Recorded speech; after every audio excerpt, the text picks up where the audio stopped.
जनकपुर में राजा जनक ने अपनी पुत्री सीता के स्वयंवर का आयोजन किया था।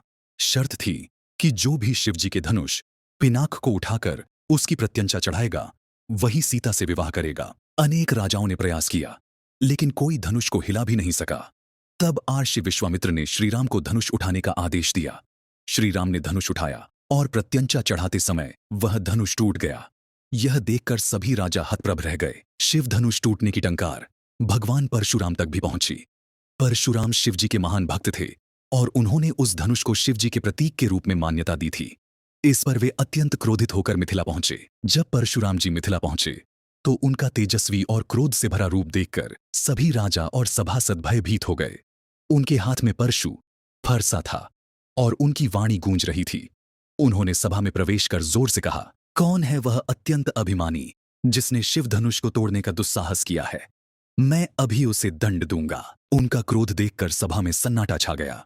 राजा जनक ने उन्हें शांत करने की कोशिश की और कहा कि धनुष तोड़ने वाला कोई साधारण व्यक्ति नहीं है, बल्कि स्वयं भगवान राम हैं। परशुराम ने राम को देखकर क्रोधित होते हुए कहा, हे राजकुमार, तुमने शिवजी के धनुष को तोड़ा है।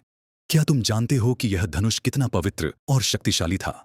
अब मैं तुम्हें तुम्हारे इस अपराध के लिए दंडित करूंगा। भगवान राम बहुत विनम्रता से उत्तर देते हैं, हे भगवान, मैं आपका सम्मान करता हूं।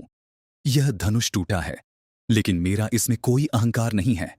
मैंने केवल अपने गुरु के आदेश का पालन किया है। लक्ष्मण, जो सदैव राम के साथ रहते हैं, परशुराम जी के क्रोध को देखकर व्यंग्यपूर्वक बोलते हैं, हे भगवान, आप इतना क्रोधित क्यों हो रहे हैं? यह धनुष तो पहले से ही जर्जर था।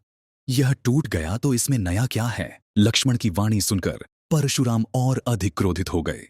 उन्होंने कहा, हे क्षत्रिय बालक, तुम्हारी यह उद्दंडता तुम्हारे लिए भारी पड़ेगी। परशुराम ने राम का वास्तविक स्वरूप पहचाना। जब परशुराम ने राम को चुनौती दी तो राम ने विनम्रता से अपना धनुष उठाया और अपनी दिव्य शक्ति का थोड़ा सा प्रदर्शन किया। उस समय परशुराम को एहसास हुआ कि यह कोई साधारण राजकुमार नहीं, बल्कि स्वयं भगवान विष्णु के अवतार हैं। उन्होंने श्रीराम के दिव्य तेज और शांत स्वभाव को देखकर अपनी भूल स्वीकार की और कहा, हे राम, मैं आपको पहचान नहीं सका। आप तो स्वयं भगवान विष्णु हैं। शिव धनुष का टूटना भी आपके ही कार्य का एक हिस्सा था। धनुष टूटने के बाद सीता जी ने श्रीराम के गले में वरमाला डाल दी। राजा जनक ने विवाह की घोषणा की। गुरु वशिष्ठ के निर्देश पर राम और सीता के साथ साथ उनके भाइयों का विवाह भी हुआ। लक्ष्मण का विवाह उर्मिला से, भरत का विवाह मांडवी से। विवाह के बाद चारों भाई अपनी पत्नियों के साथ अयोध्या लौट आए। अयोध्या में सभी ने उनका भव्य स्वागत किया। राजा दशरथ ने अपने पुत्रों के विवाह से प्रसन्न होकर सभी को दान और उपहार दिए।